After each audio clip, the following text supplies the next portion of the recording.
Ahora acá. Buenos días a todos. Vamos a empezar con la clase de procedimiento de familia de hoy, jueves 22 de febrero. En la sesión anterior estábamos hablando que la jurisdicción de familia está compuesta por diferentes organismos de diferentes, digamos, puntos. Tenemos por un lado los jueces civiles municipales y los promiscuos municipales porque no hay jueces de familia municipal. Cada vez que uno escucha la expresión juez de familia, es de categoría de circuito. O sea, serían juez de familia del circuito. Sin embargo, usted nunca va a escuchar la expresión juez de familia del circuito. ¿Por qué no? Porque eso es como un pleonasmo. ¿Por qué un pleonasmo? Porque como todos los jueces de familia son de circuito, repetirlo sería algo así como decir juez de circuito, ¿sí? Porque todos los jueces de familia son de circuito. El día que creen jueces de familia municipales, usted sí va a empezar a expresar, a escuchar, perdón, la expresión juez de familia del circuito. Pero como todavía no existen, todos los jueces de familia que hay son jueces de familia del circuito, entonces por esa razón es que no se utiliza la expresión juez de familia del circuito. ¿Sí? No es algo que se utilice normalmente, porque todos tienen esa categoría. Entonces, la primera escala, el primer escalón son los jueces civiles municipales o promiscuo municipal.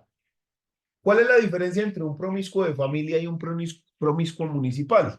El promiscuo municipal se da en municipios muy pequeños donde no hay suficiente presupuesto para tener un juez civil municipal, un juez penal municipal, un juez laboral municipal, etcétera. ¿Sí? Entonces lo que se hace es que se juntan todos en un solo juzgado.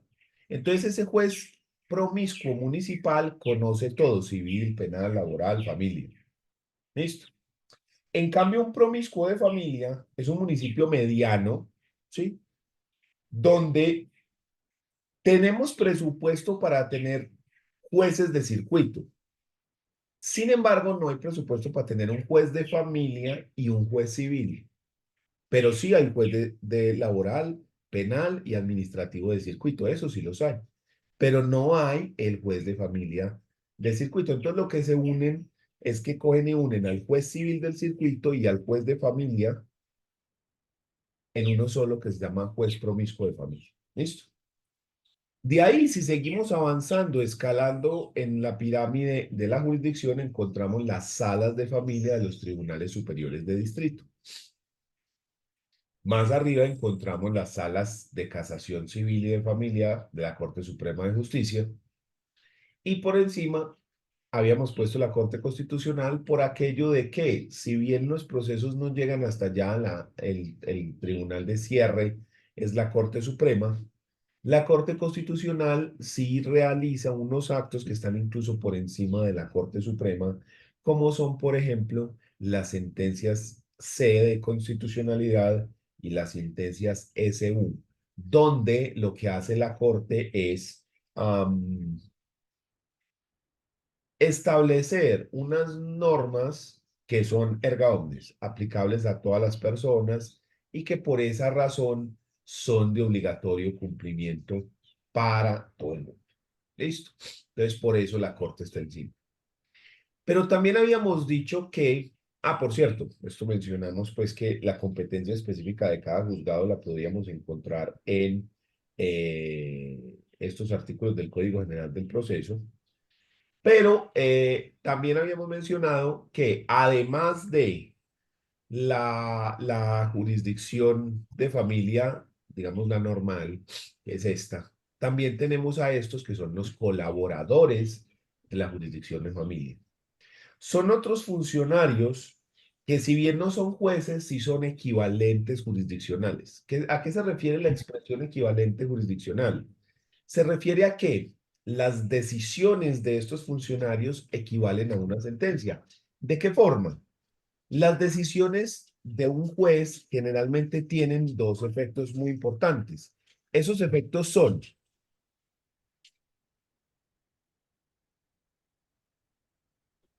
que hacen tránsito a cosa juzgada y que prestan mérito ejecutivo.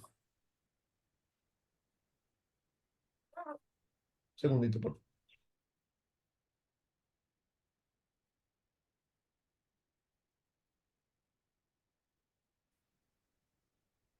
Muy bien, entonces, los efectos de las sentencias de los jueces son dos.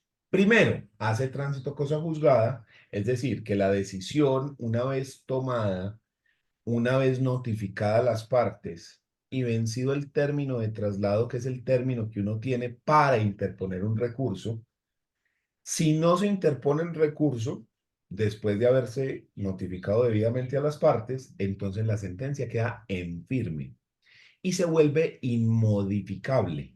Eso es lo que se llama cosa juzgada, que la sentencia no puede volverse, perdón, el tema, el asunto tratado no se puede volver a tratar por otro juzgado.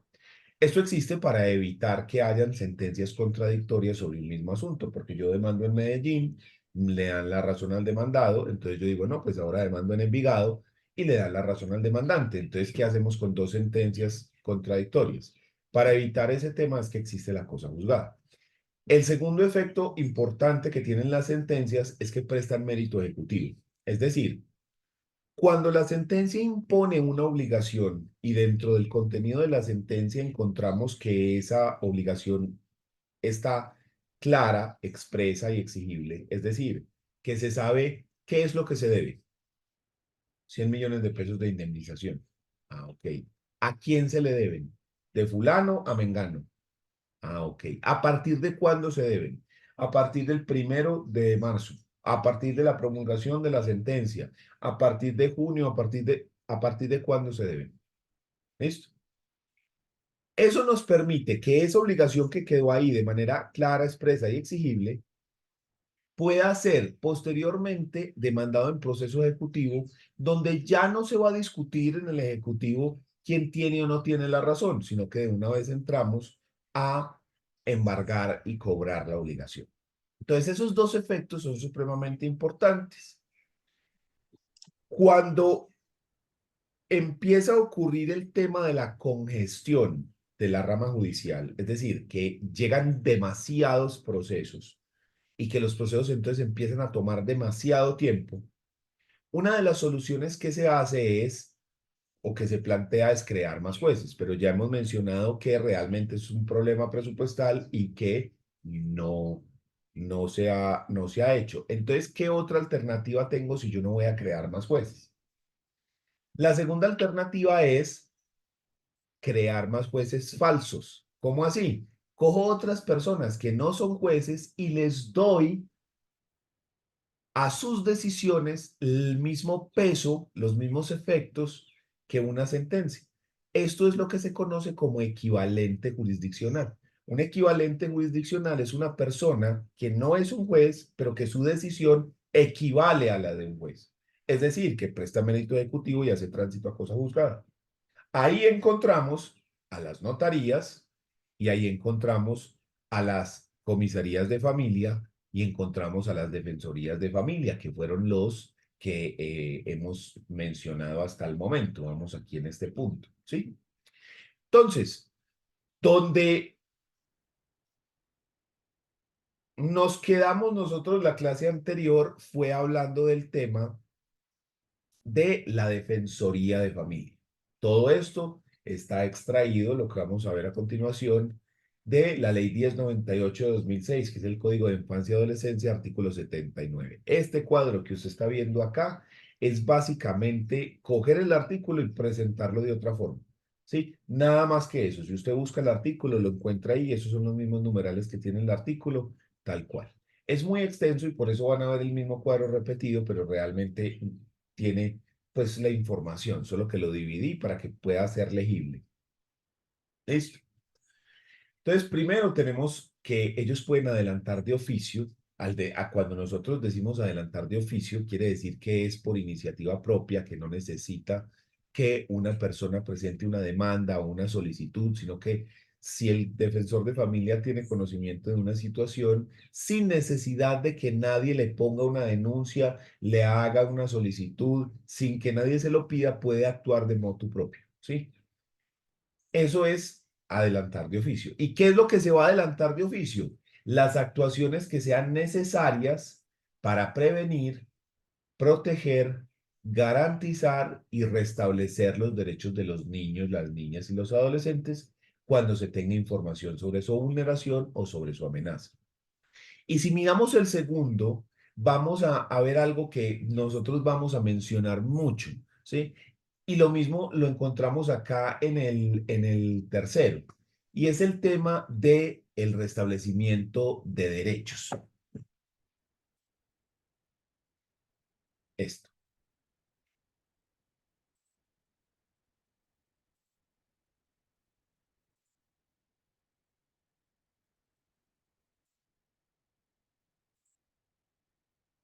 Este tema de restablecer, ¿qué es esa vaina de restablecer los derechos? En el Código de Infancia y Adolescencia, que es la Ley 1098 de 2006, se establece el tema del restablecimiento de derechos como un proceso administrativo en el cual la función es que si tenemos a una persona menor de edad y sus derechos están siendo vulnerados o están en peligro de vulneración, la idea es que se adopten una serie de medidas cuya finalidad es evitar que se vayan a vulnerar o de que se sigan vulnerando. Entonces, la idea es restablecer, como su nombre lo indica, esos derechos que han sido vulnerados. Dentro de ese proceso de restablecimiento de derechos, se pueden realizar varias actuaciones, ¿sí? Todas reguladas, como les digo, dentro del Código de Infancia y Adolescencia, Ley 1098. ¿Qué cosas vamos a encontrar acá? Entonces, para esto nos vamos a venir acá al Código de Infancia y Adolescencia, artículo, ya les muestro, ya les comparto la pantalla, artículos 50 y siguientes. Un segundito. Acá está. Artículos 50 y siguientes. Entonces, en este artículo nos dice, restablecimiento de derechos. Se entiende por restablecimiento de los derechos de las niñas, las niñas y los niños, las niñas y los adolescentes, la restauración de su dignidad e integridad como sujetos de la capacidad para hacer un ejercicio efectivo de los derechos que le han sido vulnerados. ¿Listo? Entonces, ¿esto cómo funciona? El restablecimiento de los derechos de los niños, las niñas y los adolescentes es responsabilidad del Estado en su conjunto, a través de las autoridades públicas, quienes tienen la obligación de informar, oficiar o concluir ante la policía, las defensorías de familia, las comisarías de familia o en su defecto los inspectores de policía o las personerías municipales o distritales a todos los niños, las niñas o los adolescentes que se encuentran en condiciones de riesgo o de vulnerabilidad. Cuando esto ocurra, la autoridad competente deberá asegurarse de que el Sistema Nacional de Bienestar Familiar garantice su vinculación a los servicios sociales. Muy bien. Lo primero que se hace en ese proceso es una verificación de la garantía de los derechos, ¿sí? ¿Y esto qué es lo que hace? Entonces, el defensor de familia tiene a su disposición un grupo interdisciplinario y ese grupo interdisciplinario lo que va a hacer es revisar esto. Entonces, por ejemplo, valoración inicial psicológica y emocional, psicólogo. Valoración de nutrición y revisión de esquema de vacunación, médico. Valoración inicial del entorno familiar, redes vinculares e identificación de elementos protectores y de riesgo para la garantía de derechos, trabajadores sociales. Verificación de la inscripción en el registro civil de nacimiento, aquí pueden estar abogados, ¿sí? La verificación de la vinculación al sistema de salud y de seguridad social, igual que la anterior. Y verificación de la vinculación al sistema educativo. Entonces, todo esto, revisando todo esto, entonces tenemos un diagnóstico. La persona está siendo vulnerado sus derechos aquí, así, así, así. ¿Listo? A partir de ahí, entonces, el defensor puede tomar varias medidas. Obvio, esto es un proceso que tiene unas etapas y usted puede alegar y toda la cosa. ¿Listo? ¿Cuáles son esas medidas? Acá las encontramos en el artículo 53. Entonces nos dice que hay una que es una amonestación con asistencia obligatoria a curso pedagógica. Otra es retiro inmediato del niño, niña o adolescente de la actividad que amenace o vulnere sus derechos o de las actividades ilícitas en las que se puede encontrar y ubicarlo en un programa de atención especializado para el restablecimiento del derecho vulnerado. ¿Sí? Lo sacamos de ahí, lo metemos en un programa especializado y hay diferentes rutas dependiendo de los tipos de vulneraciones. Hay rutas para consumo de sustancias, para abuso físico, abuso sexual, hay diferentes rutas para, por ejemplo, cuando se vinculan con delincuencia. En fin, hay varias formas. Ubicación inmediata en un medio familiar, ¿sí? Dentro de la misma familia en otra parte, que no es, o sea, no es su familia nuclear, sino donde, digamos, tíos, abuelos, etcétera. La ubicación en centros de emergencia en los casos en centros de emergencia en los casos en los que no procede los hogares de paso. Los hogares de paso son unos lugares donde los niños pueden estar por un tiempo muy corto mientras se resuelven sus circunstancias y se pueden enviar a, digamos, a un lugar de una permanencia más prolongada. El hogar de paso es de días, ¿sí? No debe superar los días.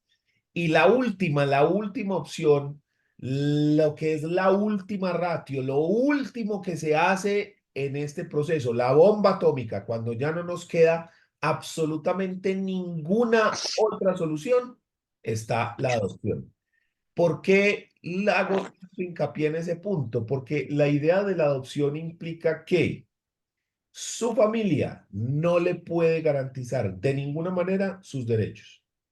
Y nadie dentro de su entorno familiar, ni tíos, ni abuelos, ni hermanos, ni primos, ni nadie dentro de su entorno familiar puede recibirlo para garantizar sus derechos. Por lo tanto, el Estado debe encontrarle una nueva familia. ¿Sí? Entonces, ante esa circunstancia tan precaria, se debe buscar la adopción. ¿Sí? Pero es la última ratio. ¿Sí? Es lo último que se hace. Entonces, cuando nosotros mencionamos medidas de restablecimiento de derechos, nos referimos a cualquiera de estas. Cada una de esas medidas está regulada en el código y se habla extensivamente de cómo funciona cada una. Sí, entonces, si usted sigue bajando en el artículo 54, está la amonestación. ¿Eso qué es? ¿Cómo funciona? ¿Y qué pasa si usted incumple la medida? ¿Y qué es la ubicación en medio familiar? Ve aquí artículo 56. ¿Y por cuánto término eh, se puede establecer esto? ¿Y qué es un hogar de paso? ¿Y cuánto tiempo puede estar en un hogar de paso? ¿Sí? Red de hogares de paso. O también está otra figura que es el hogar sustituto. ¿Sí? Por ejemplo, la diferencia entre el hogar de paso es que en el hogar de paso usted no puede exceder de 8 días hábiles. En cambio, en el hogar sustituto tenemos un plazo un poco más extendido. Aquí son 6 meses en el hogar sustituto. Aquí está la vinculación a programas de atención especializada. Y por último, encontramos la adopción, que como les decía, es el último elemento. Cuando ya efectivamente no tenemos ninguna otra opción, cuando ya se acabaron todas las opciones posibles, y es donde da. Incluso, mire, aquí procede cuando hay adopción, cuáles son los efectos jurídicos de la adopción, ¿sí? Entonces, una invitación a pegarle una leída a este tema del restablecimiento de derechos, porque ahí está pues regulado todo este punto. ¿Ok? Entonces, cuando nosotros hablamos de eso, que lo vamos a ver en repetidas oportunidades acá dentro de este tema del defensor de familia, ya sabemos a qué es que se refiere el tema, ya sabemos qué es ese punto. ¿Listo? Entonces, adelantar de oficio las actuaciones necesarias para proteger, garantizar y restablecer los derechos de los niños y los adolescentes cuando tenga información sobre su vulneración o amenaza. Ahí está iniciar ese proceso de restablecimiento. Adoptar las medidas de restablecimiento de derechos de la presente ley, las que las acabé de leer. para detener esa vulneración o amenaza de esos derechos, emitir conceptos ordenados por la ley en actuaciones judiciales o administrativas. Este es súper común, eso de emitir conceptos, por ejemplo. Cuando se estaba tratando el tema de la adopción igualitaria en la Corte, una de las principales, digamos, polémicas que se generó alrededor de la adopción igualitaria es el tema del bienestar del menor de edad, ¿cierto? Porque los menores de edad tienen derechos prevalentes y preferentes sobre todos los demás. Entonces, a la hora de tomar cualquier decisión que impacte menores de edad, siempre tenemos que tenerlos a ellos como el foco principal, aún por encima de los derechos de los mayores de edad. ¿Listo? Entonces, uno de los principales problemas de la adopción igualitaria era cuál es el impacto en una persona que es adoptada por padres del mismo sexo. ¿Qué efecto genera eso? Estamos. La Corte Constitucional entonces le solicitó a Bienestar Familiar que emitiera un concepto sobre eso. Bienestar Familiar en concepto menciona que ellos no han realizado ningún estudio científico al respecto, que ellos no tienen estudios que puedan hablar de un beneficio o perjuicio, no se ha hecho, simplemente no se ha hecho. Sin embargo, sí citaron varios estudios científicos donde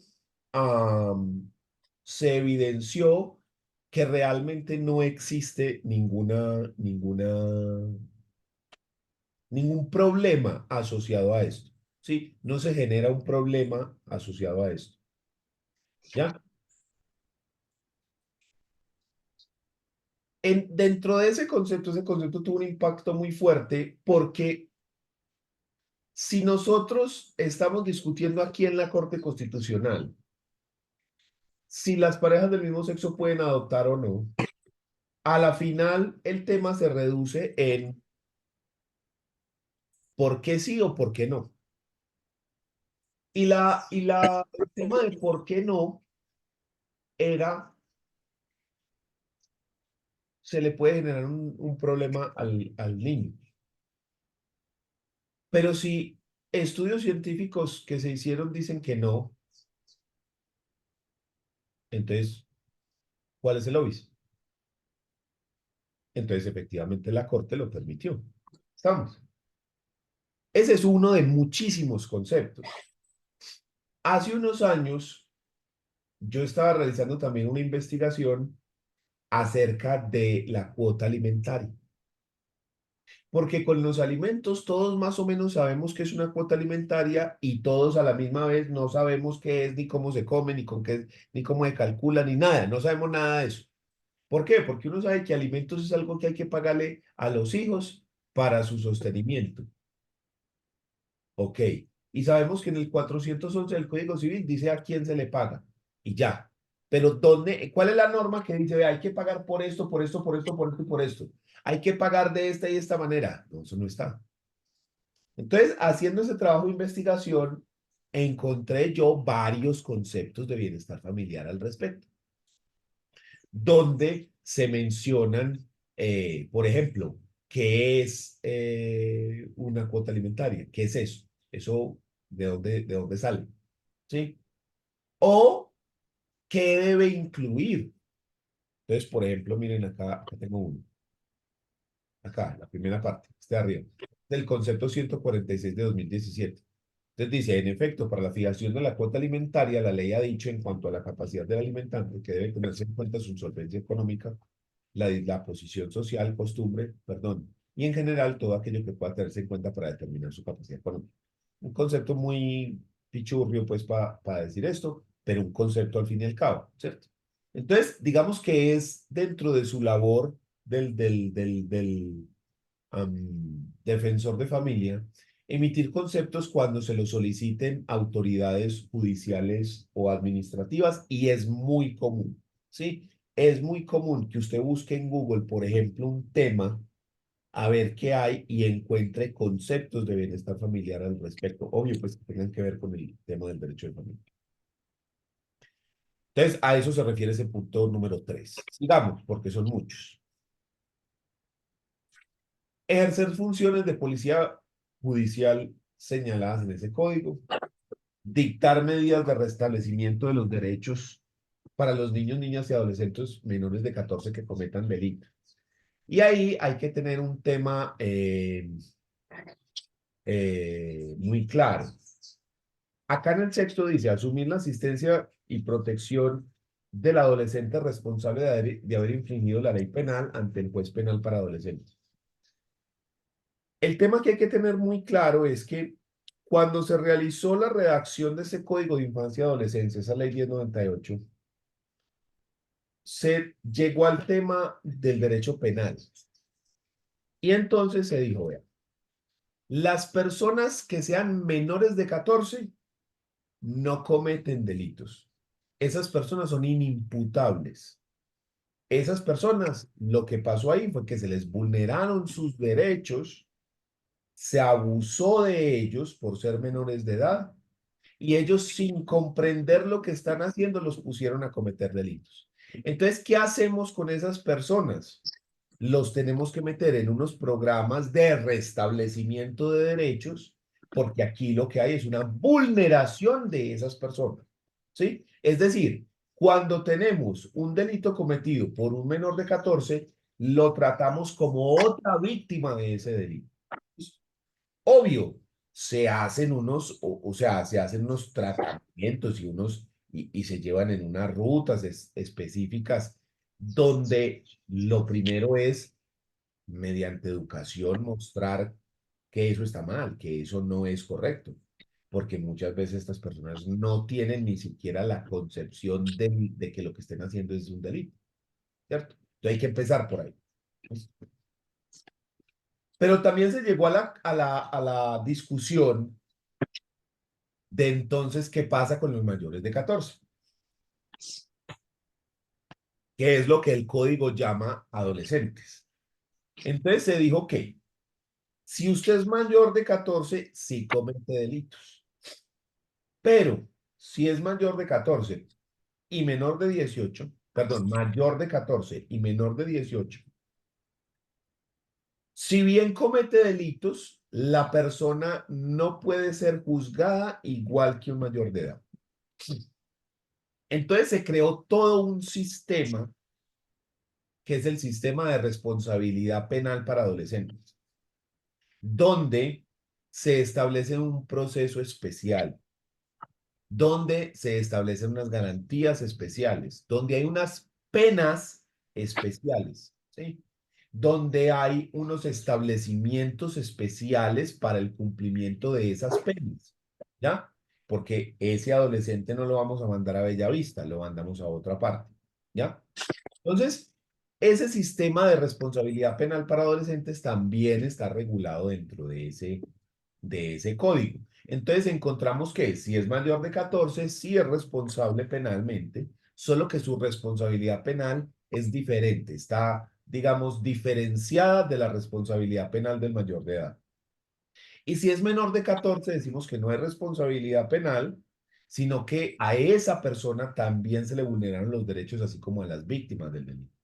Entonces, la persona también necesita un restablecimiento de derechos para volver a encaminar, digamos, por el lado correcto a esa persona.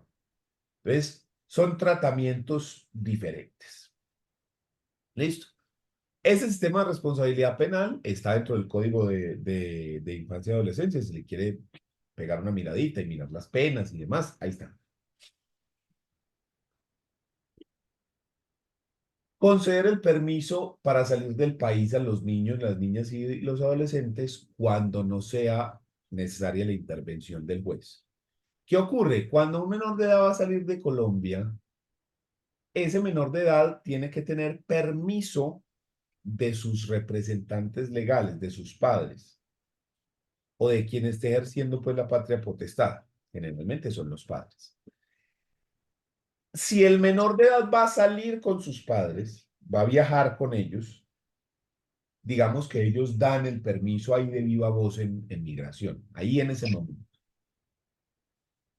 Pero si no va a viajar con ellos o si solo viaja con uno, va a necesitar un permiso escrito del padre que no viaja, un permiso de salida escrito. ¿Listo?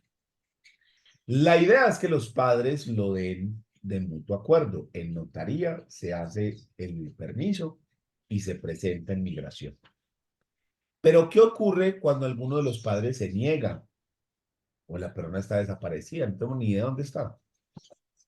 Entonces, en ese caso, es igual requisito el permiso de salida. Pero ¿y cómo hacemos pues si hay un padre que no lo quiere dar? Entonces, se puede pedir judicialmente o se puede acudir ante el defensor de familia para que éste, en unos casos específicos también regulados en este código 1098, pueda él dar el permiso. ¿Listo?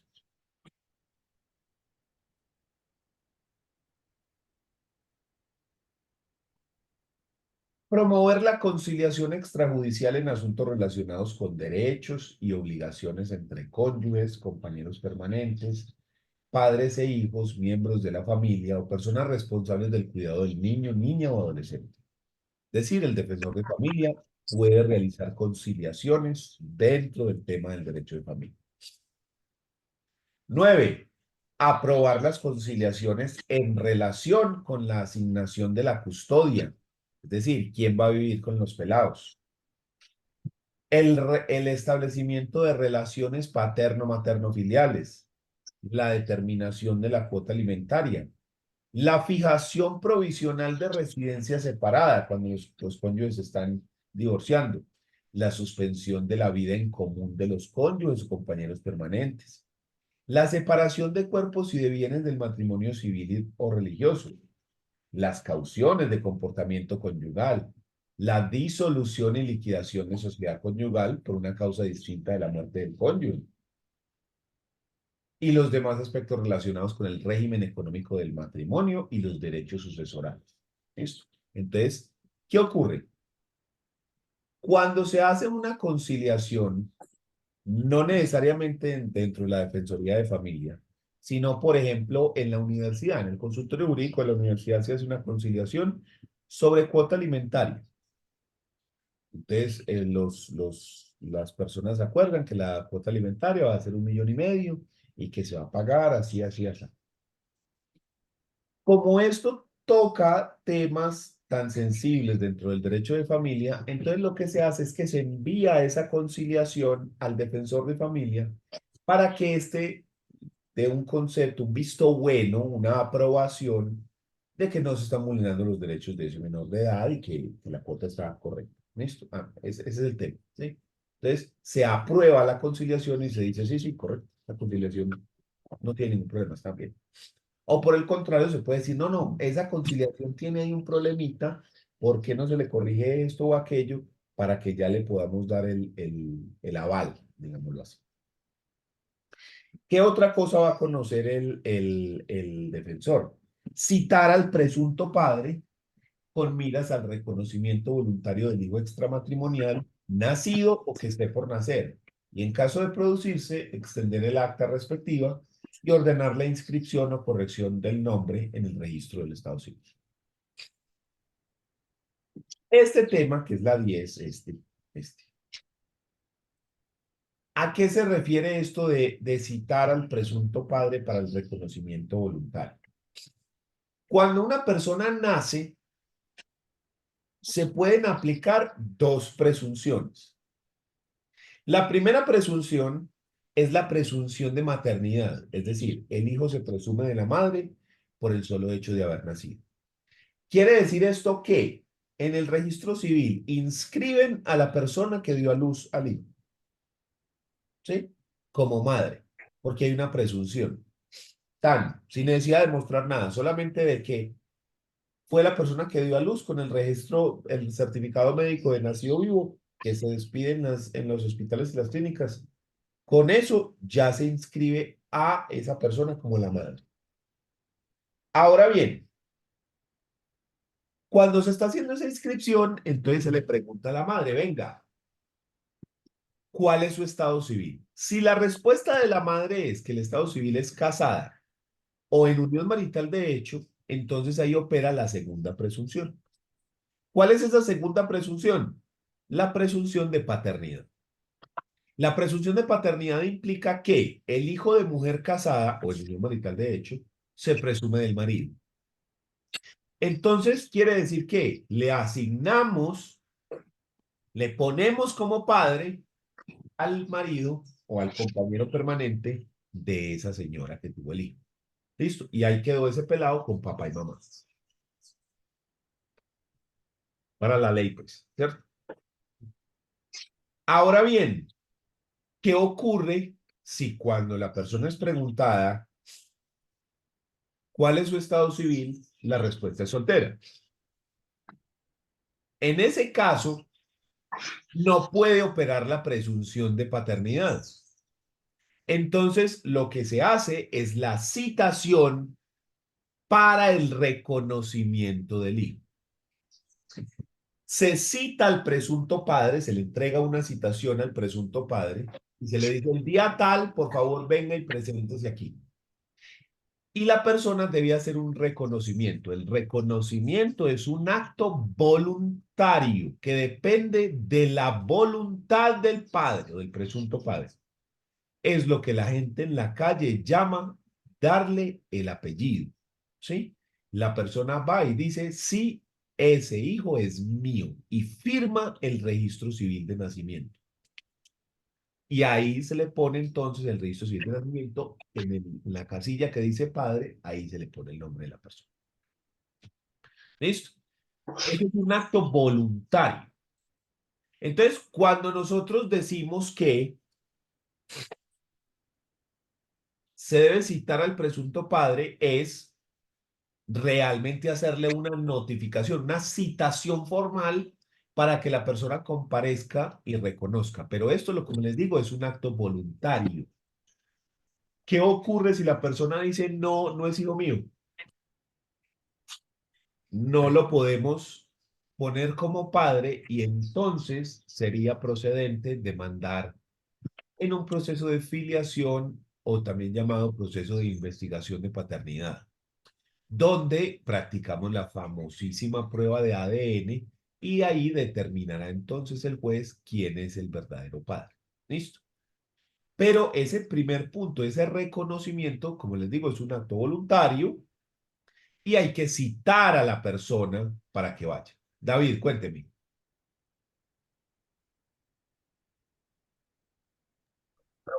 Una pregunta, lo que pasa es que ahí en el numeral 9 me causó curiosidad de qué significa la caución de comportamiento conyugal. Pues lo referencio más que todo como una medida cautelar, pero Sí, no sé en el sí, marco de qué se configure. porque hay veces que le dicen a la persona que no se puede acercar tantos metros a la esta o que se tiene que retirar de la casa, sí, que no puede visitar a la persona. Sobre todo esto tiene que ver con temas de violencia intrafamiliar, donde se ponen cauciones a las personas para, digamos, como lo que llamamos una orden de alejamiento, por ejemplo.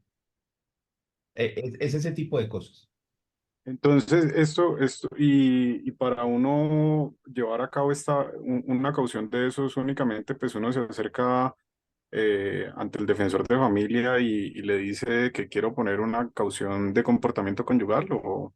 No, porque como esto generalmente tiene que ver con violencia intrafamiliar, entonces tiene que haber primero la denuncia, o sea, eso hace parte todo dentro de un proceso, o sea, eso todo está dentro del mismo Sistema Nacional de Bienestar Familiar, porque todas las entidades de bienestar familiar trabajan, digamos, en conjunto y son muchísimas.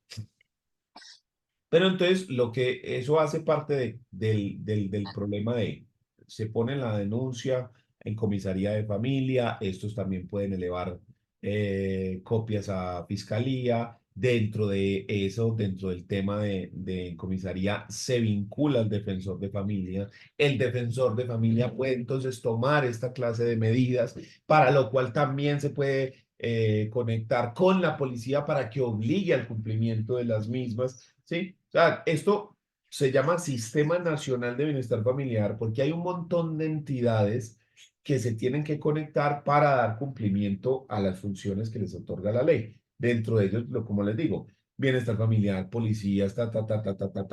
Sí, hay un montón, son un montón de entidades. ¿Listo?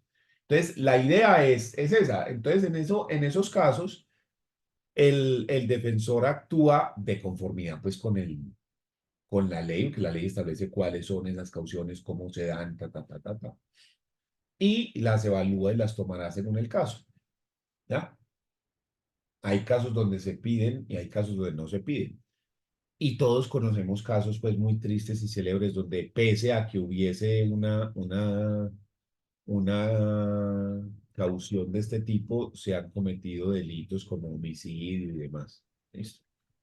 Sí. Profe, y en el caso en el que no se piden, el comisario o el defensor lo puede decretar de oficio o lo puede ordenar de oficio. Depende del caso como tal, o sea, es que ahí es muy difícil hablarlo de manera general, porque aquí estamos hablando de variedad de casos, ¿cierto? Entonces, digamos que la respuesta es sí, pero no para todos los casos. Esto depende de qué estamos hablando, ¿ya? Porque, por ejemplo, una, una cosa que se hace en algunos casos es que los cónyuges se quieren divorciar, ¿ya? Pero para usted hacerlo bien, los cónyuges deberían seguir viviendo juntos hasta que salga la sentencia de divorcio. ¿Por qué? Porque si se van de la casa, están incumpliendo con los deberes que la ley les impone, el deber de cohabitación. Entonces, si usted se va de la casa, a usted lo pueden demandar por incumplimiento de deberes conyugales. ¿Estamos? Entonces, por ejemplo, le montan los cachos y la persona se va de la casa. Ahí la cagaste. ¿Por qué? Porque vos tenías todo para demandar y ganar en el proceso, pero ahora vos también incumpliste. Entonces, ahora hay incumplimiento por el lado de la otra persona por relación sexual extramatrimonial, pero también hay incumplimiento tuyo porque te fuiste de la casa, entonces hay un incumplimiento, un deber de cohabitación. Entonces, ¿cuál es la derecha en ese caso? Solicitar como medida cautelar las residencias separadas, que también está en ese artículo ahí más arriba, que se autorice la residencia separada de forma que me pueda yo ir de la casa y no se configure un incumplimiento. ¿Ya? Esa es una, por ejemplo, lo que te digo, esto depende de qué tipo de proceso es y cuáles son las condiciones internas del mismo. Pero digamos que si queremos una respuesta general, sería sí, sí se pueden tomar algunas de ellas en determinados casos, ¿cierto? Sobre todo cuando están involucrados menores de edad. Gracias, profe.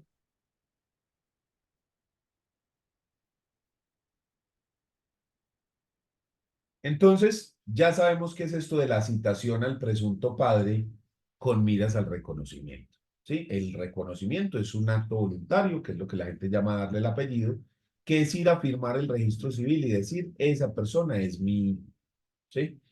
La persona, la gente en la calle a veces cree que darle el apellido es literalmente solo darle el apellido nada más. No, cuando usted hace el reconocimiento, usted está reconociendo a esa persona como hijo. Entonces usted está creando derechos como el derecho de herencia, de alimentos, ¿sí? Está creando todo eso. Usted está teniendo un hijo en ese momento. Y a veces la gente no piensa en eso, ¿cierto? Porque la gente lo que quiere es que lleve su apellido, pero se le olvida que si lo hace, entonces usted le debe alimentos o él le debe alimentos a usted, tiene derecho de herencia, derecho a la seguridad social, a la pensión, etcétera.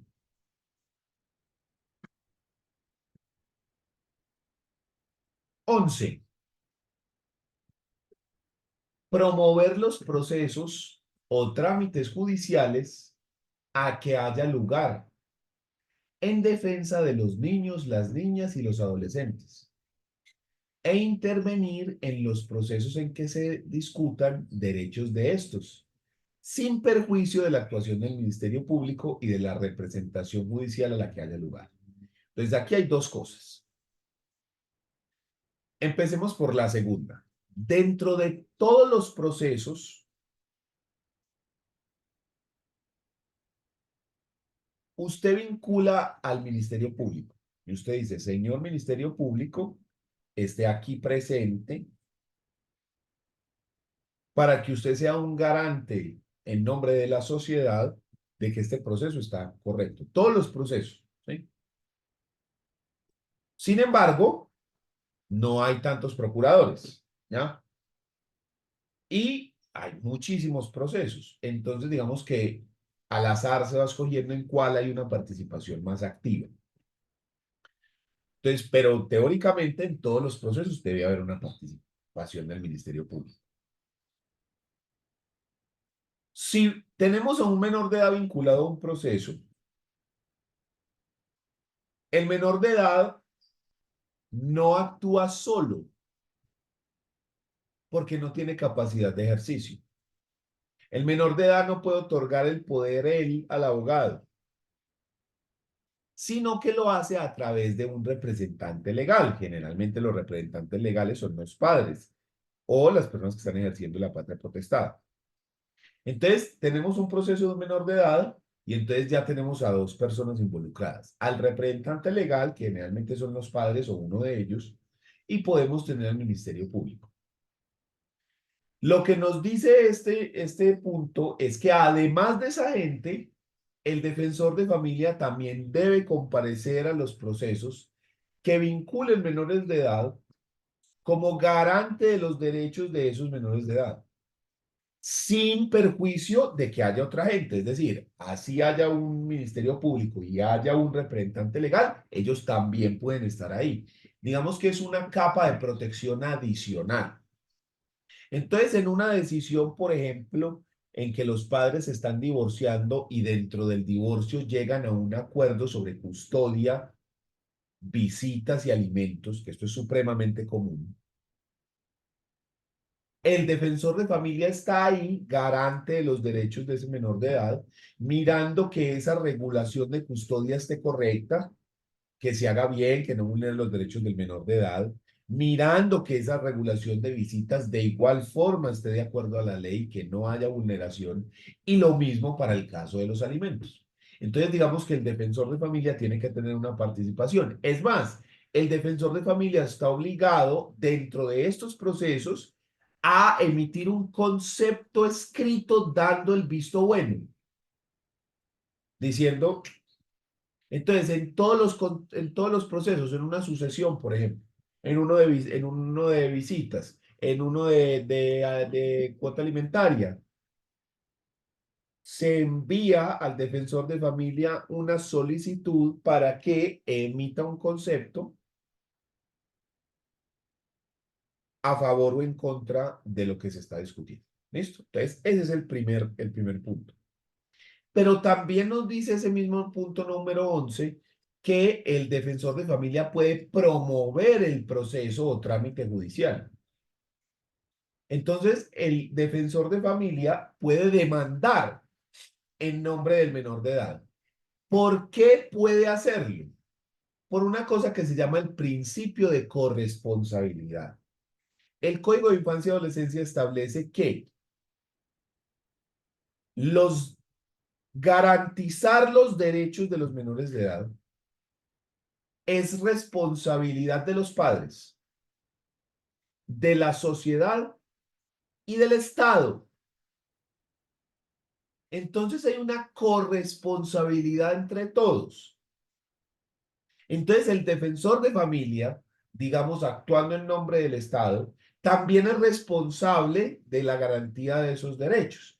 Por eso es que de oficio puede actuar y aquí también. El defensor también podría promover las demandas a las que hubiere lugar, por ejemplo, alimentos, por ejemplo, regulación de visitas, por ejemplo, un régimen diferente de custodia, para garantizar los derechos de ese menor de edad. ¿Estamos? Entonces, tenemos que estar las medidas de restablecimiento de derechos como proceso administrativo y está que hay otras medidas como que, por ejemplo, los derechos de esa persona se están vulnerando porque no se le están pagando alimentos. Entonces, ¿qué es lo que hay que hacer? No tenemos que hacer adopción, no tenemos que hacer hogar de paso ni nada de esas vainas. ¿Qué es lo que hay que hacer? Demandar en un proceso de regulación de cuota alimentaria y o ejecutivo por la cuota alimentaria deudada. ¿Estamos? Entonces, ese es el punto. 12.12.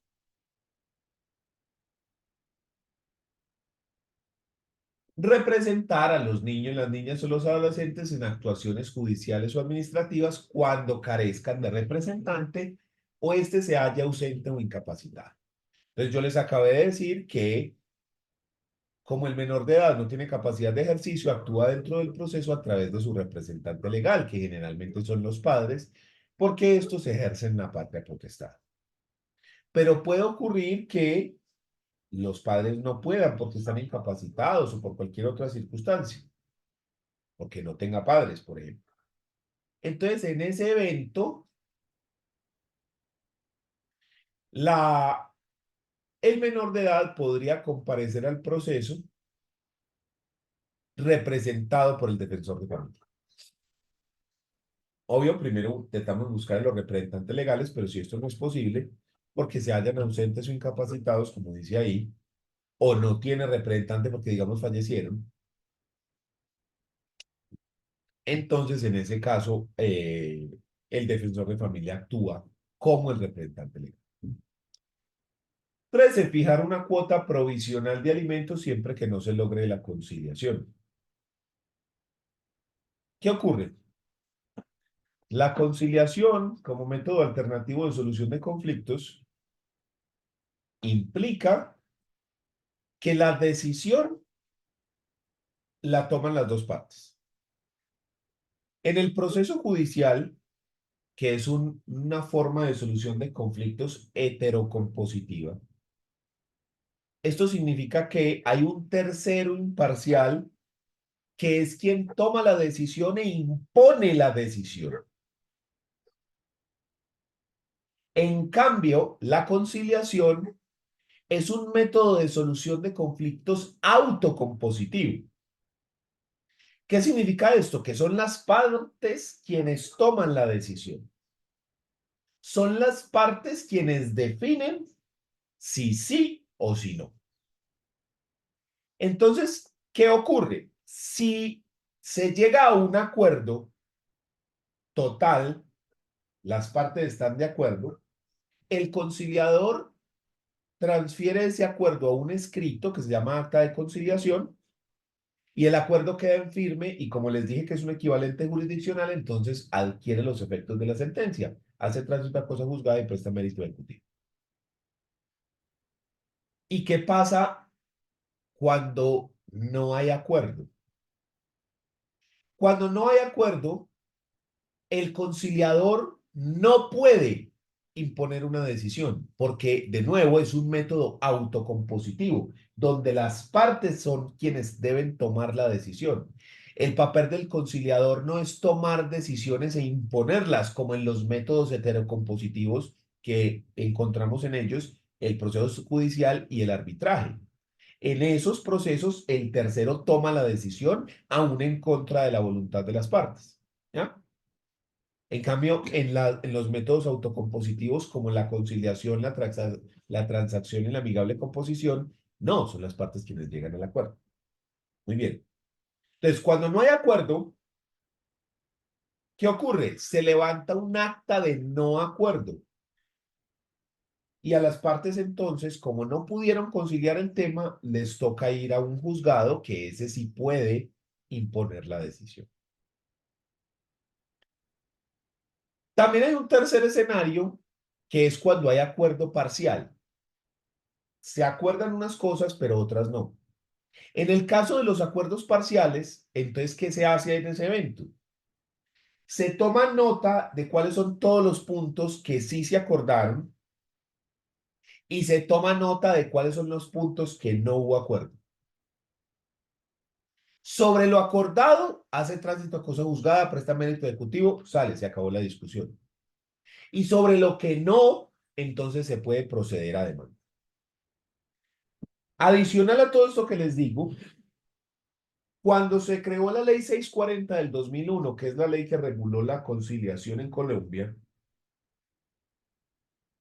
se estableció una cosa que se llama el requisito de procedibilidad. Es decir, que usted para poder demandar, para poder ir al proceso judicial, primero debía intentar la conciliación. ¿Para qué se creó el requisito de procedibilidad? Para intentar descongestionar. Volvemos a lo mismo. Hay muchos casos, muchas personas, muy pocos jueces, no vamos a crear más. ¿Cómo tratamos de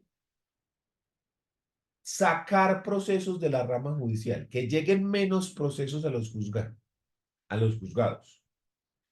Entonces se hicieron estudios y se evidenció que si las personas discuten el tema en conciliación, en presencia de una persona entrenada y educada para proponer fórmulas de arreglo, para intentar acercar a las partes y que ellas mismos lleguen a un acuerdo que solucione el conflicto, en un porcentaje muy alto de los conflictos, si usted lo sientan a hacer eso, el conflicto se resuelve y no es necesario que llegue al juzgado. Entonces, ante esa evidencia, en la ley 640 se dijo, listo, vea, entonces pongámoslo como un requisito para poder demandar. Eso es lo que se conoce como requisito de procedibilidad. Para poder iniciar el proceso judicial, usted primero tiene que haber conciliado. ¿Listo? ¿Esto por qué es importante? Porque usted le está poniendo una traba al proceso judicial. ¿Sí? Usted está dejando un término en el cual la persona no puede demandar porque no ha iniciado la conciliación. Entonces, la persona solicita la conciliación hoy. Póngase que le dan la cita para la otra semana. Ahí ya van 8 días. Llegamos a la conciliación y no hay acuerdo. Desde ahí la persona le toca contratar un abogado, que el abogado haga la demanda. Vamos a decir que es un abogado muy rápido y se demora otros 8 días. Entonces ya llevan 15 días. Esto se presenta al juzgado y un juzgado, por rápido que sea, no se demora menos de 15 días en admitir la demanda. Entonces ahí ya va un mes, porque son 15 días, primera semana de conciliación, segunda semana para construir la demanda, más el término que se demore el juzgado para admitir. Pero yo, por ejemplo, presenté una demanda el 2 de diciembre del 2021 y me la admitieron en abril del 22. ¿Sí? Entonces, ¿qué ocurre? Cuando el juez admite la demanda, ahí puede decretar medidas cautelares. ¿Cuál es el problema? Mira todo el tiempo que pasó. Y si estoy hablando de tema de cuota alimentaria de menor de edad, se supone que eso es lo que la persona necesita para vivir, para alimentarse, para pagar la casa, la educación, la salud, el transporte, el vestido. Entonces quiere decir que durante esos 2 meses, 3 meses, 4 meses, hasta que el juzgado admita y decrete una medida provisional, esa persona ¿qué? Aguanta la respiración ahí hasta que llegue la medida cautelar y paguen. No. Entonces, para evitar esto, al defensor se le dio una facultad y es que si se hace la conciliación, si el defensor hace la conciliación y las partes no llegan a un acuerdo, entonces este puede establecer una cuota provisional que es obligatoria y se tiene que pagar hasta que el juez la confirme en el proceso y ahí la podrá aumentar o disminuir, o hasta que el juez la revoque en el proceso y diga que no hay lugar al pago.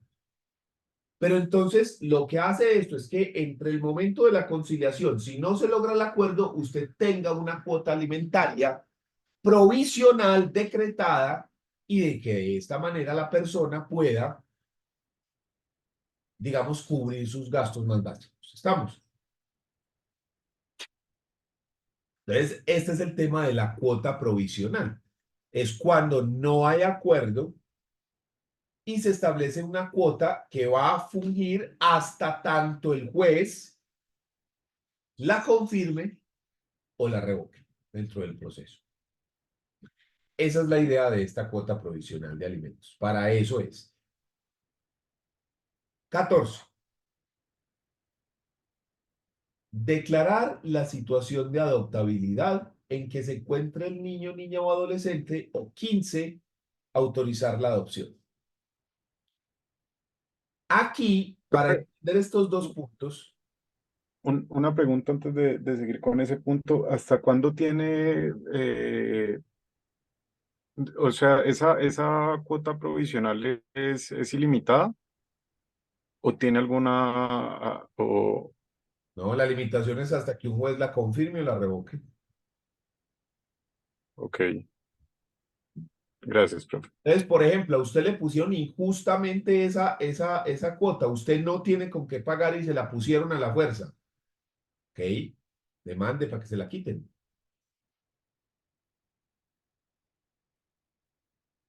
¿Sí? A usted le pusieron la cuota, pero es muy poquita. Demande para que la aumenten. ¿Sí? No, está bien. Usted le parece, bueno, ok, me quedo así. Ahí se queda sécula seculorum.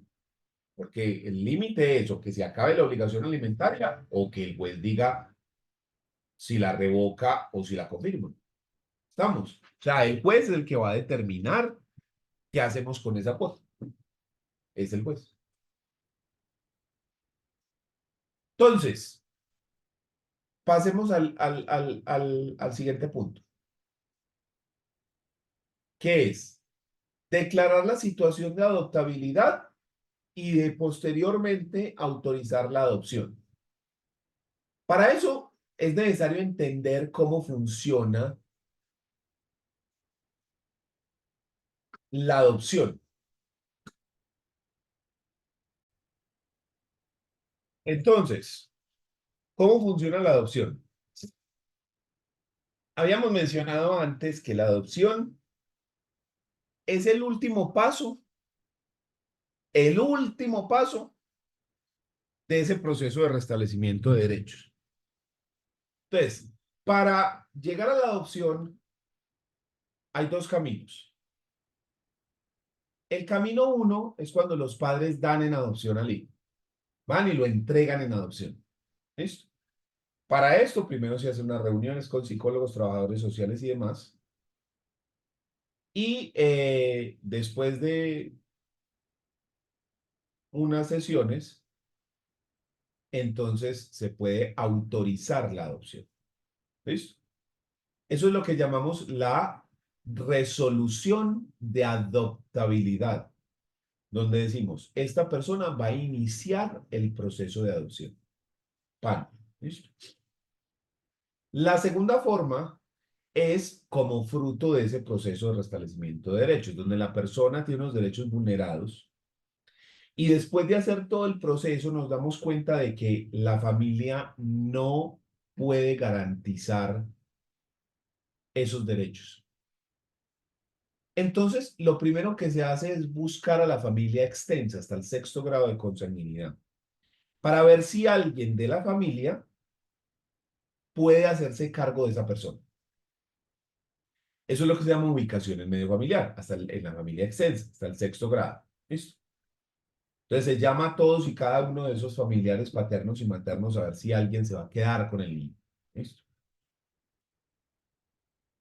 Si esto falla y nadie está dispuesto a eso, entonces ya no nos queda más opción. Entonces ahí el defensor emite la resolución de adoptabilidad. Y a partir de ese momento inicia el proceso de adopción. Esta persona es puesto en uno de los centros de adopción y se inicia su proceso. ¿Listo? Entonces, esa es la primera, la resolución de adoptabilidad. Por otro lado, están los padres. Cuando un padre quiere adoptar, entonces se acerca a bienestar familiar. Dice, yo vengo a adoptar. Esta persona entonces es sometida a unas pruebas psicológicas, con trabajadores sociales, visitas domiciliarias, visitas donde los familiares, visitas al trabajo, unas pruebas, tiene que demostrar solvencia económica, tiene que, ¿sí?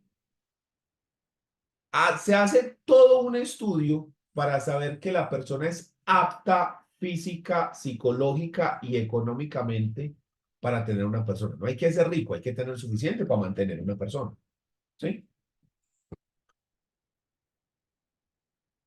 Ese proceso puede durar 1 o 2 años, mientras se hace toda esa evaluación. ¿Estamos? Cuando la persona, digamos que pasa la prueba, entonces se pone, se activa, digamos, el proceso de adopción. Entonces, se hace con esa persona una serie de reuniones para tratar de establecer quién sería la persona que haría mejor match para la adopción. Es decir, eso no va usted como a una tienda y dice, ese de ahí. No, eso no es así. Eso se hacen unos análisis con referencia a la edad, sexo, para establecer esto. También se le pregunta, obvio, que cuáles son las preferencias y obvio todo el mundo quiere a Jesucristo. Todo el mundo quiere el mono de ojos azules, bebecito y que haga milagros. Eso no hay. ¿Sí? De eso no hay. Entonces, se mira dependiendo de la edad, el sexo, pa. Entonces, bienestar familiar hace unos análisis y saca unas personas. Entonces, hace unos perfiles. Se hace una reunión con los presuntos padres o con los, perdón, con los posibles padres y se miran los perfiles y si se llega a una conclusión de que se quiere conocer a uno de ellos, esto sin la presencia del niño, entonces se puede incluso pactar una visita al centro de adopción. Si todo está ok, se hacen también reuniones con psicólogo, trabajo social, con el niño. Si él le parecen también de acuerdo, le gusta la idea de esas personas como sus nuevos padres. Y los padres están dispuestos también, después también de reunión con psicólogo y trabajo social. Entonces, se da la resolución de adopción. Entonces, bienestar familiar saca la resolución de adopción y se le entrega el niño a los padres. Pero ahí todavía no se ha acabado. Este proceso puede durar 2 años, puede durar 1 año, 6 meses, eso depende de qué tanto nos demoremos en encontrar un niño y toda la cosa. En total, digamos, desde que llegan los padres, pueden ser más o menos 2 años, todo el proceso completo hasta la resolución de adopción. Pero para el niño pueden haber pasado 5, 10 años, 3, 2, 6 meses, o sea, eso es incierto.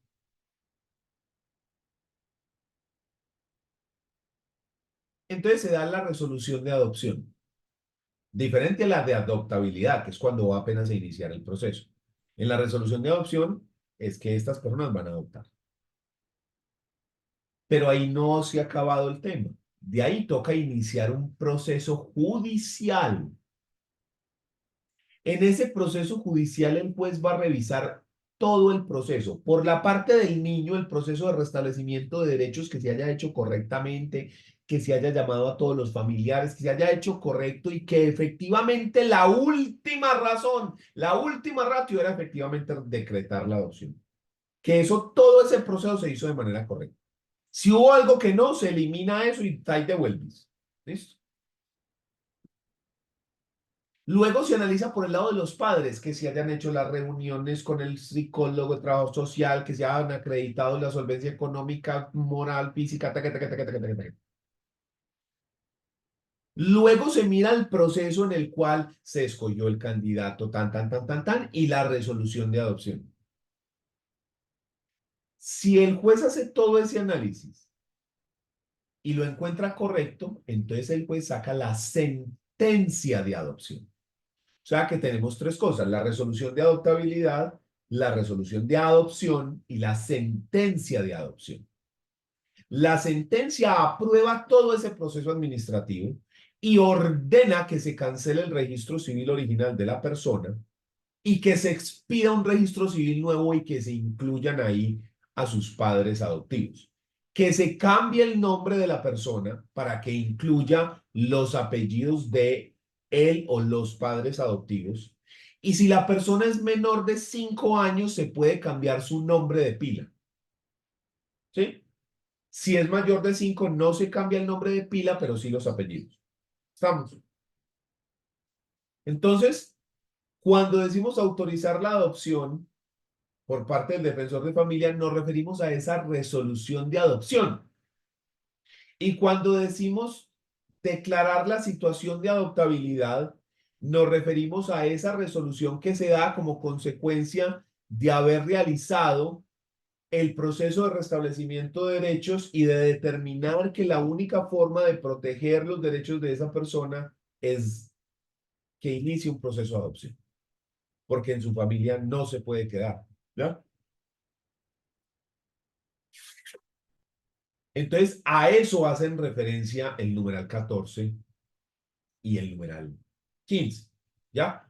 Pero ya sabemos que en el tema de adopciones hay tres posibles, digamos, decisiones: la resolución de adoptabilidad, la resolución de adopción y la sentencia de adopción, que son distintas. ¿Listo? Entonces, así es como funciona esto y por eso están las dos figuras ahí. Es un proceso que puede ser muy largo, se puede demorar incluso hasta 5 años ese proceso todo entero, desde que llegan los padres la primera vez a bienestar familiar hasta que reciben el registro civil con su hijo, ¿sí?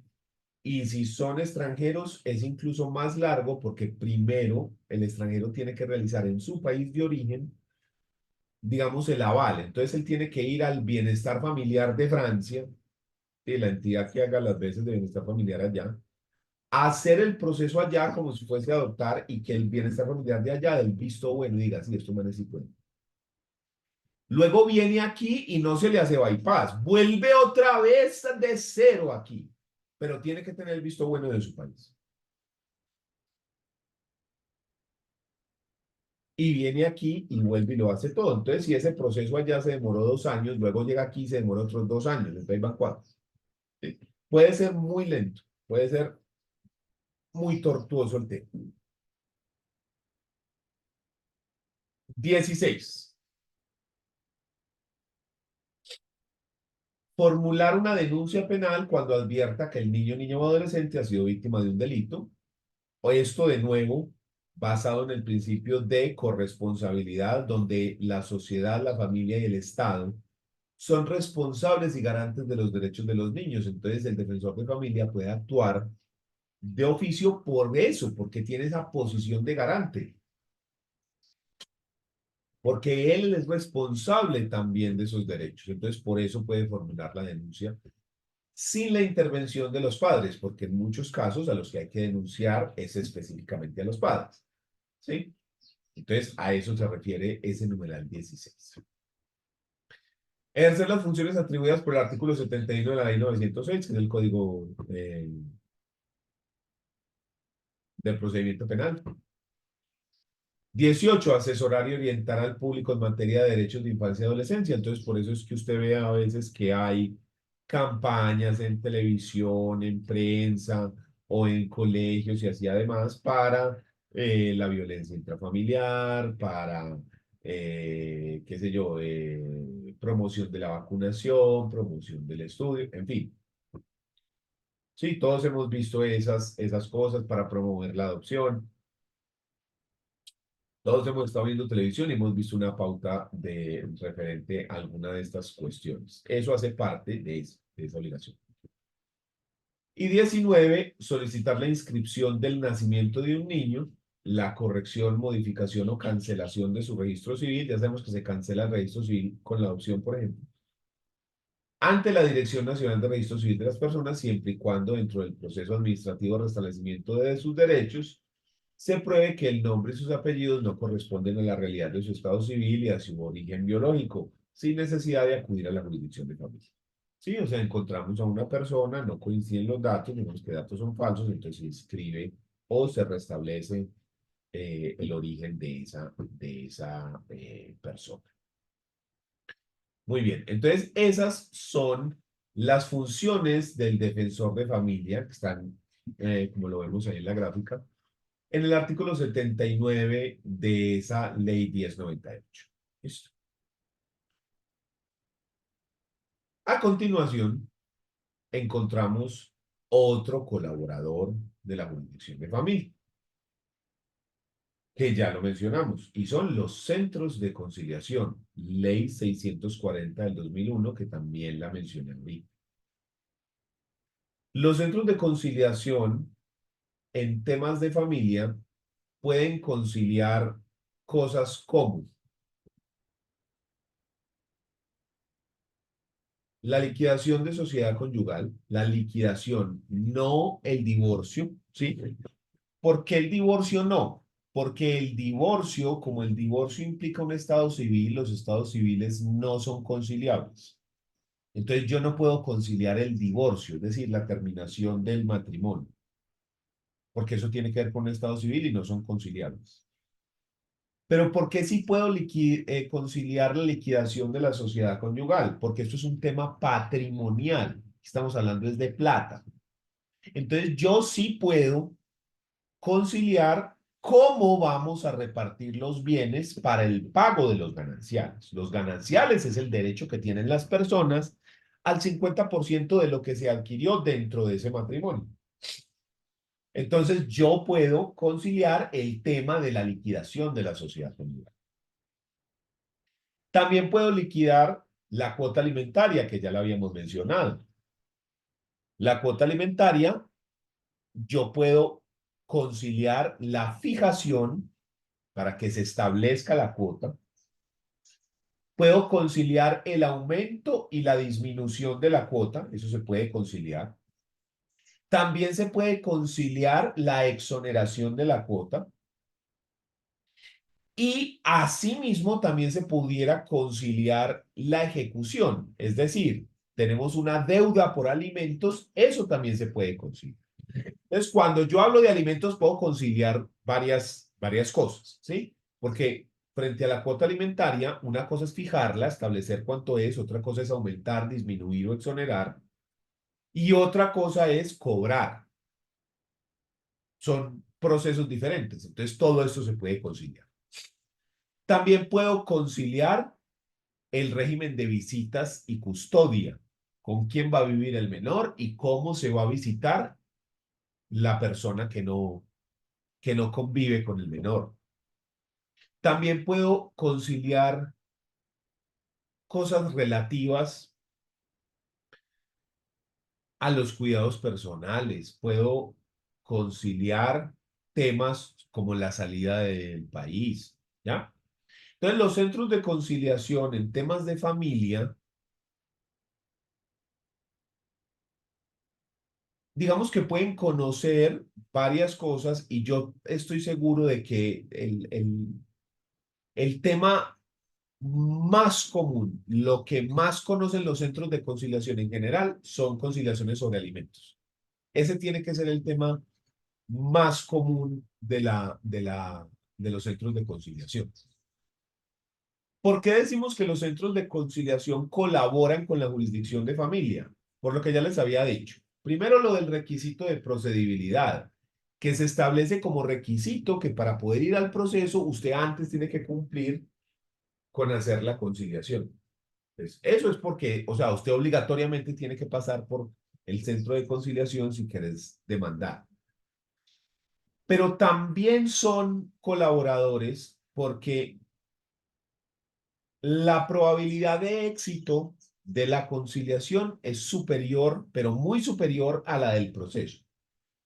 No solo en tema de que efectivamente lleguemos a un acuerdo, sino en el tema del cumplimiento de lo que se pactó. Y esto tiene una razón psicológica que es muy clara. Cuando usted llega a un proceso, les dije que el proceso judicial es un método de solución de conflictos heterocompositivo.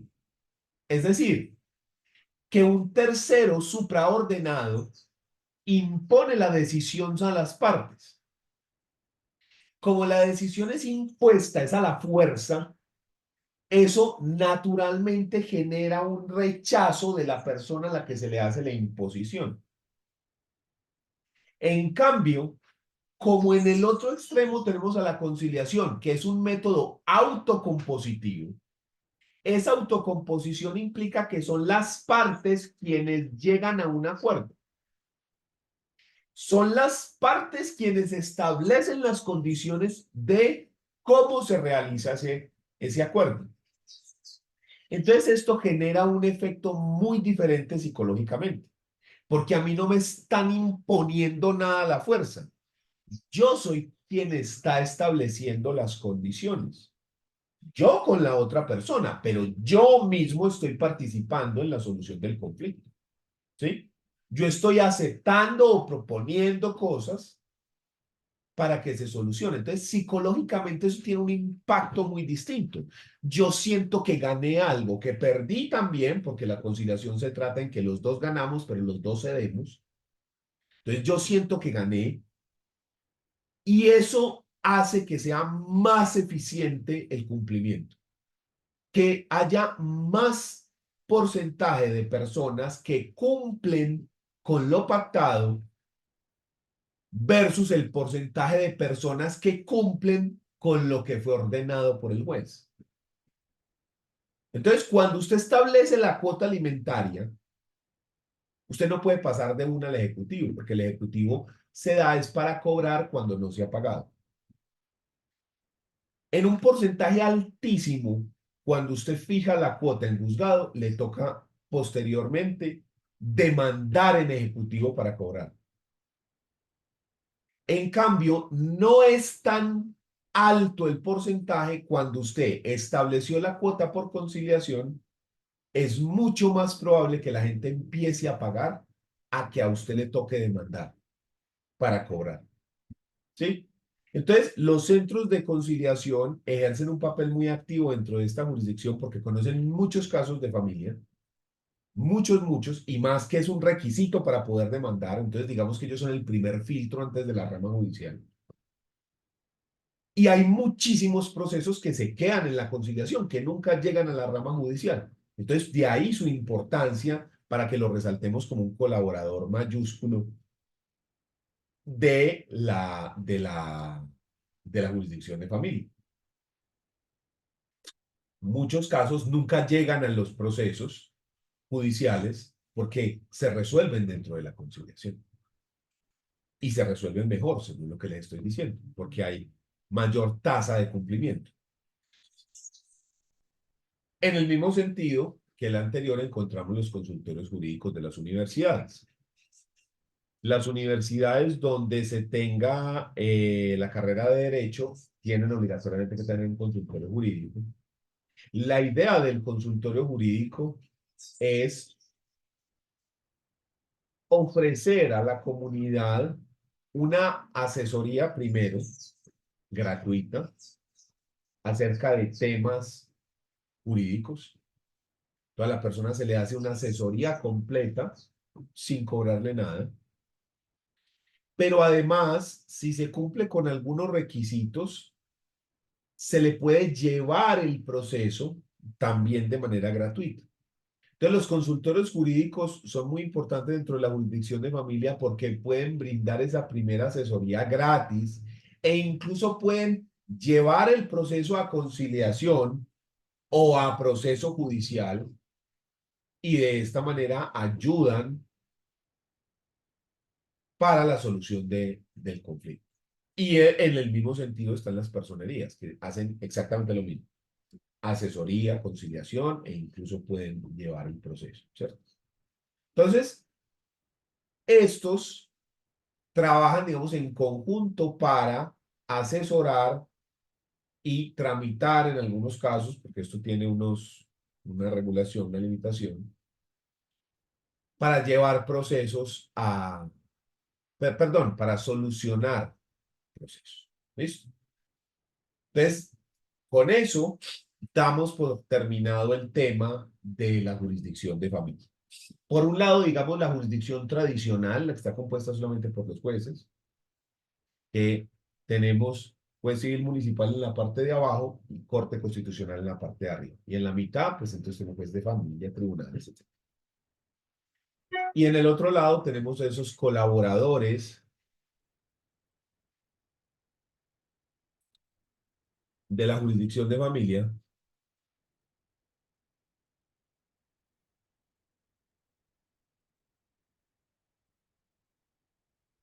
esos colaboradores de la jurisdicción de familia que también están en pro de ayudar a resolver los conflictos. ¿Dudas?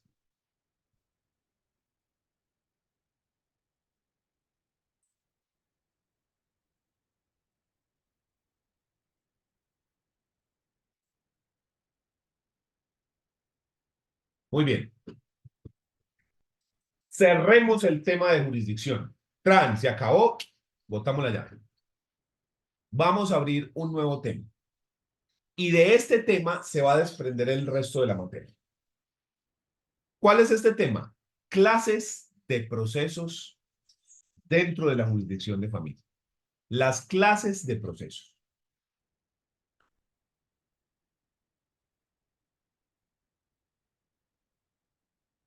Cuando uno está iniciando la carrera, a uno le hablan de que existe el derecho sustancial y el derecho procesal o derecho adjetivo.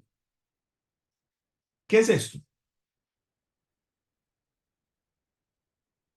El derecho sustancial son las normas donde se establecen los derechos y obligaciones de las personas, como el Código Civil, como el Código Sustantivo del Trabajo, como el Código Penal, como el Código Contencioso Administrativo.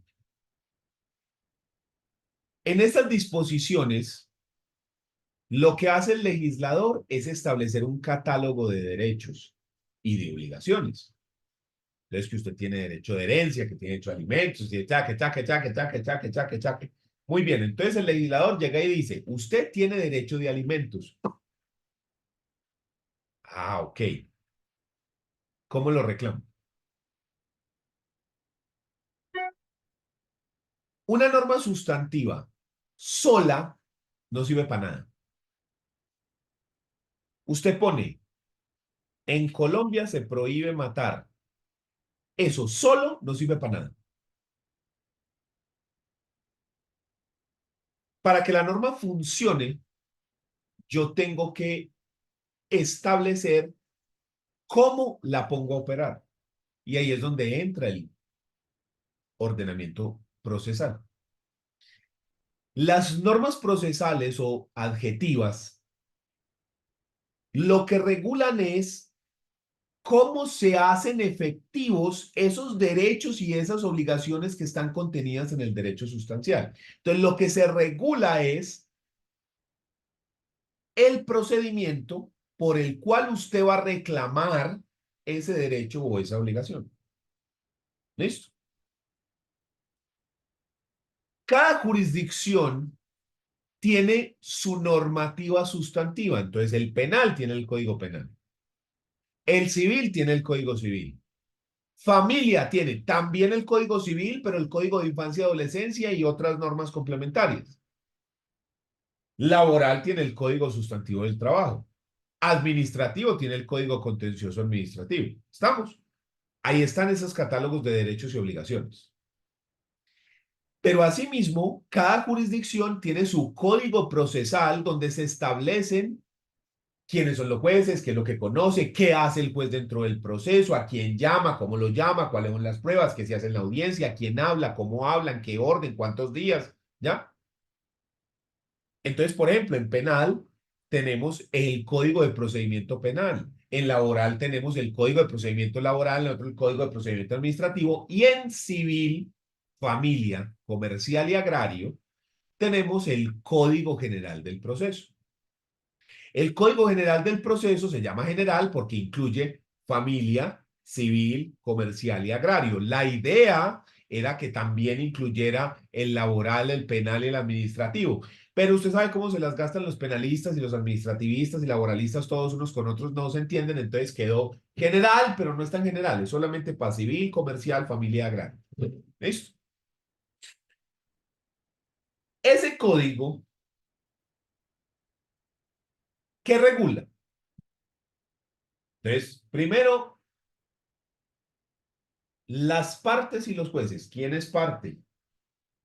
¿Quiénes son los jueces? ¿Cuál es la competencia de los jueces? Es decir, ¿qué es lo que conoce cada uno? Hombre, y este proceso tiene primera instancia o tiene segunda. Pero además de eso, lo que regula es el proceso como tal. Entonces llega y dice, hombre, una demanda. ¿Listo? ¿Qué contiene la demanda? La contestación, ¿qué contiene? Ah, bueno, el juez tiene que admitir la demanda. ¿Qué tiene que hacer para admitir? ¿Qué tiene que hacer para rechazar? ¿Qué tiene que hacer para inadmitir? ¿Cuáles son los medios de prueba? Que el documento, que la prueba, todo eso. Y después de hacer toda la regulación general, entonces nos habla de los procesos en específico. Y el Código General del Proceso nos establece 4 procesos distintos. ¿Cuáles son esos procesos? Estos 4 que estamos viendo acá. El proceso declarativo, el proceso ejecutivo, el proceso liquidatorio y el proceso de jurisdicción voluntaria, y ahí yo le agrego los trámites notariales. Entonces, nosotros dentro del Código General del Proceso tenemos 4 procesos: declarativo, ejecutivo, liquidatorio y jurisdicción voluntaria. Cada proceso tiene una función distinta. El declarativo, la razón de que exista es porque yo necesito que el juez declare que algo existe o que algo no existe o que algo se tiene que modificar o que se tiene que crear o que se declare una condena. Entonces, por ejemplo, el divorcio. Yo necesito que el juez declare que este matrimonio se acaba. La fijación de la cuota alimentaria. Yo necesito que el juez declare que existe una obligación entre A y B y que la obligación es de tanto dinero y que hay que pagarla en tal fecha. Entonces, el proceso declarativo implica que el juez declara. Por ejemplo, yo necesito que el juez declare que Pedro fue el responsable del accidente y que lo condene a pagar. Que establezca cuánto es la pena, digamos, por ser culpable del accidente. Eso es una declaración. Entonces, ahí está el proceso declarativo. ¿Qué es el proceso ejecutivo? El proceso ejecutivo es un proceso para cobrar. ¿Para cobrar qué? Para cobrar una obligación que consta en un título ejecutivo.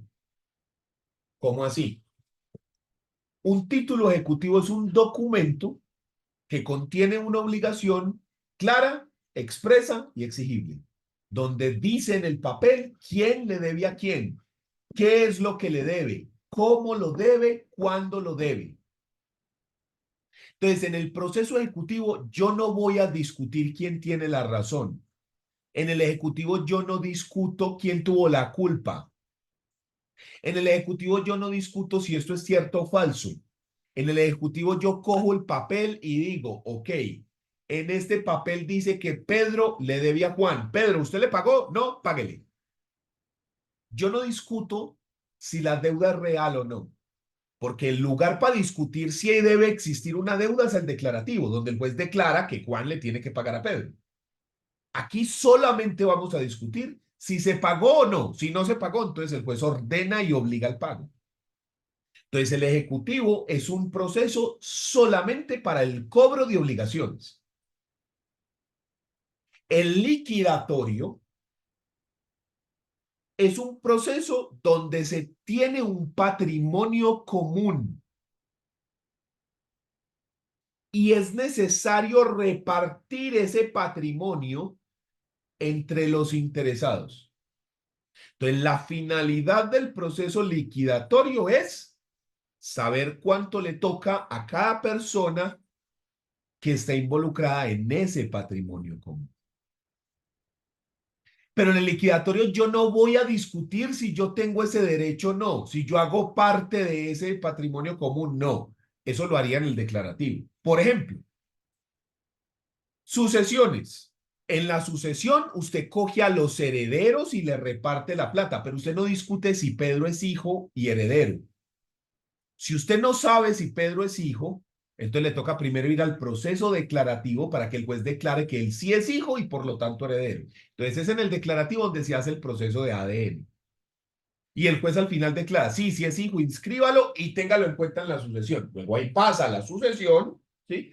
Y en la sucesión él dice, bueno, yo ya soy hijo, ¿qué es lo que me toca a mí? Entonces ya cogemos el patrimonio común y repartimos teniendo en cuenta los que ya son herederos. ¿Estamos? Entonces el liquidatorio es un proceso para repartir patrimonio común. Y los procesos de jurisdicción voluntaria, su característica principal es que no son procesos, son más bien trámites. Porque realmente, si uno analiza el fondo, la finalidad de jurisdicción voluntaria es exactamente igual que el declarativo. Entonces, ¿por qué existe? ¿Por qué está diferenciado si eso es un declarativo? Porque tiene una característica muy particular y esa característica es que en el proceso de jurisdicción voluntaria no hay pelea, no hay contención, no hay demandante y demandado como en todos los otros. No es un proceso adversarial. El proceso de jurisdicción voluntaria es más una solicitud que se hace al juez de mutuo acuerdo, no hay nadie diciendo que no. Y el juez analiza la solicitud conforme a la ley y toma una decisión. ¿Sí? Pero no hay pelea. Y eso es totalmente distinto, porque entonces yo ya no tengo que poner en una balanza las pruebas del este, las pruebas del otro, darle para que este alegue y este también. No, es un proceso que es muy diferente, es más un trámite. ¿Sí? Como sacar el pase o la cédula. Usted va, llena los formularios, paga unas cosas, presenta unos requisitos y le entregan el pase o la cédula si cumple usted con lo que dice la norma. Y si no cumple, pues no se lo entregan. Pero no hay nadie diciendo, no, no le entrega el pase, que es que, no, no. ¿Sí? Entonces, el Código General del Proceso, para las cuatro jurisdicciones, civil, familia, comercial y agrario, establece estas cuatro clases de procesos. Cuando nosotros lo dividimos, entonces usted puede ver que acá el declarativo, por ejemplo, está dividido en dos subtemas. Los declarativos generales y los declarativos especiales. Los declarativos generales son dos, el proceso verbal y el verbal sumario. ¿Qué es el verbal sumario? Procesos de única instancia, son más corticos, por eso sumario. Y el verbal es un proceso de doble instancia. Entonces tiene unas reglas diferentes. Este está regulado la primera y la segunda, y este solamente la primera. Y hay declarativos especiales. ¿Y por qué son especiales? Porque aquí hay que realizar cosas solamente para eso que no hay que realizar en los otros, y son solo cuatro. La expropiación, el deslinde, el divisorio y el monitorio. Ninguno de estos tiene que ver con familia. ¿Sí? Expropiación, deslinde, divisorio y monitorio. Estos procesos hay que hacer unas cosas especiales. Entonces, por eso se llaman declarativos especiales. Entonces, nosotros vamos a ver verbal y verbal sumaris. Entonces, por ejemplo, vamos a ver cuáles son las cosas que se hacen en familia como verbal. ¿Ya? Entonces, las vemos cada una de ellas. Pero también vamos a ver cuáles se ven en verbal sumario. ¿Listo? Eso lo vamos a ver más adelante. En el ejecutivo, la diferencia en el ejecutivo es qué es lo que yo estoy cobrando, porque dependiendo de lo que yo estoy cobrando, la ejecución es diferente, porque no es lo mismo cobrar dinero que cobrar una obligación de dar, que cobrar una obligación de hacer, que cobrar una obligación de no hacer o que cobrar una obligación de suscribir un documento. Porque en suma de dinero yo embargo, remato bienes, vendo en pública subasta y pago la plata. Pero en suscribir documento, el juez llega y dice, tiene usted 5 días para firmar el documento y si usted no lo firmo yo. ¿Listo? Entonces, digamos que el proceso en su conjunto es igual, solamente cambia a la hora de ejecutar. Dentro del ejecutivo, en familia solo tenemos uno, que es el ejecutivo por cuota alimentaria no adeudada, no pagada, perdón. En liquidación, ya sí tenemos más procesos en familia. En liquidación vamos a hablar de la sucesión, de la liquidación de sociedad conyugal, de la liquidación de sociedad patrimonial de unión marital de hecho, ¿sí? Esos son los de familia. Y ya tenemos otros que no hacen parte de familia, como es la liquidación de sociedades comerciales o la insolvencia de persona natural no comerciante. Estos ya no tienen que ver con familia, estos tres primeros sí, entonces esos sí los vamos a ver. Y cuando hablamos de jurisdicción voluntaria, pues aquí tenemos entre otras, aquí faltan, pero entre otros está la emancipación voluntaria, la designación de guardadores o curadores, la declaración de muerte presunta, la interdicción que ya no existe hoy en día, apoyo y el divorcio de mutuo acuerdo. Entonces, a partir de la próxima clase, lo que vamos a hacer es coger el proceso declarativo y empezar a analizar cada una de ellas. Pa. Cuando terminemos el declarativo verbal, pasamos al verbal sumario, luego al ejecutivo, luego al liquidatorio y terminamos con jurisdicción voluntaria. ¿Listo? ¿Dudas?